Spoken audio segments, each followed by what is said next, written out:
At mga boss, may ginagawa nga pala tayo dito na Honda-Click version 3. So step by step, ito ang gagawin natin. Bale, may problema nga pala ito mga boss. So bagong-bago pa lang siya. Sobrang hingin na ng motor, kalampag. So ayan mga boss, pakinggan nyo, napakalampag niya. So pag binibigyan mo naman siya ng revolution, di naman ganun kaingay. So step by step, hanapin natin kung bakit maingay yung click na to na bagong-bago pa naman, version 3. Bali 300 kilometer pa lang tinakuha ni boss. Bali nagreklamo siya dahil sa motor niya maingay. Ganito lang gagawin natin mga boss. Stay tuned lang mga boss.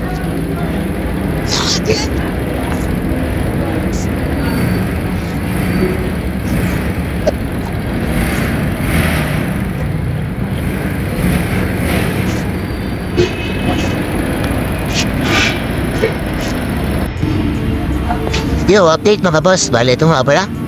Check natin yung valve clearance niya sa intake. So, maluwag.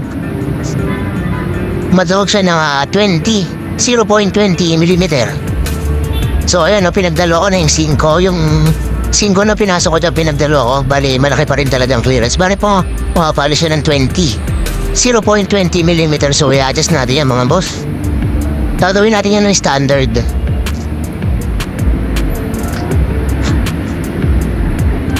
Bali, ang standard niya mga boss, 0.10 mm. So, i-adjust natin yan mga boss. Bali, sa pag-ipit nga pala ito mga boss, bali, daan-daan yun ang pag-ipit niya mga boss. Untight lang mga boss, kasi pwedeng masira yung tornilyo. Bali, ito nga pala boss, mga Allen 9 nga pala yung 9 mm yung ginamit natin dyan. Bali, ito yung tinatawag na tune-up valve adjustment.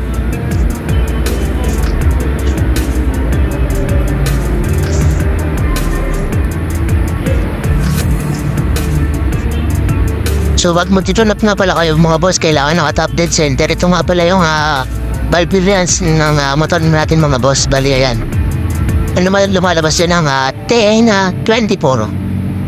So dyan lang kayo magbe-base ng tuning ng valve clearance mga boss. Nandiyan lang sa may upuan compartment, kaya huwag niyong wala yung sticker na yan mga boss.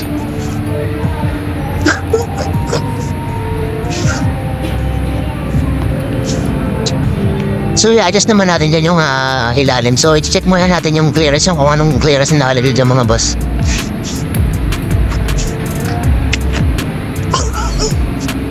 Bale ito mga boss, yung loba sa kanya bale 25. Hindi lang makita sa camera pero 0.25 mm yan mga boss. So i-check natin yung iba pa kung papasok yung kung malawag talaga.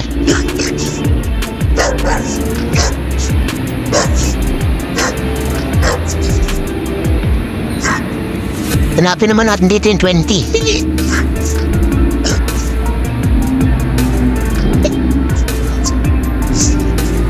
Kaya mga boss, 20 mm. 0.20 mm. Vodka? Ang maliwag talaga siya mga boss.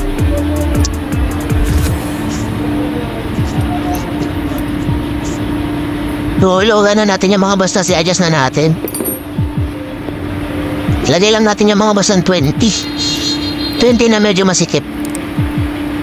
0.20 mm na medyo masikip yung ilalagay natin yan.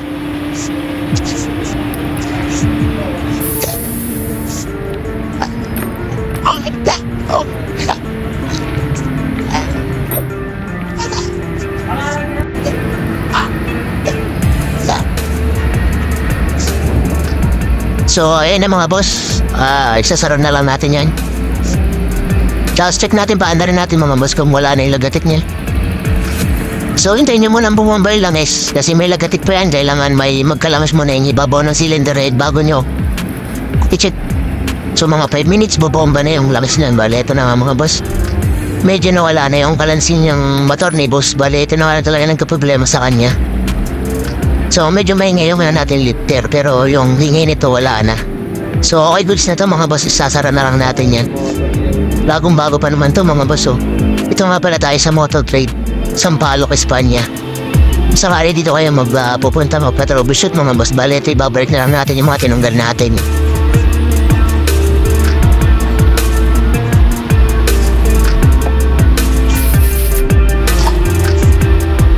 Mga pala gumamit tayo ng Mototech dyan para mas mabilis fast dry. Mototech lang ang malakas mga boss. Bale yan lagi ang pinanglilinis ko rito sa motor trade.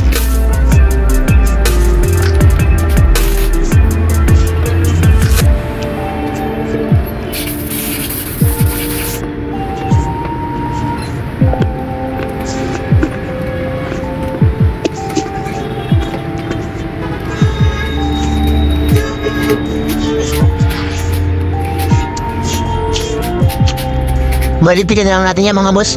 Hindi na kailangan manggigil sa pag-ipit. Ganyan lang, pan-tight lang.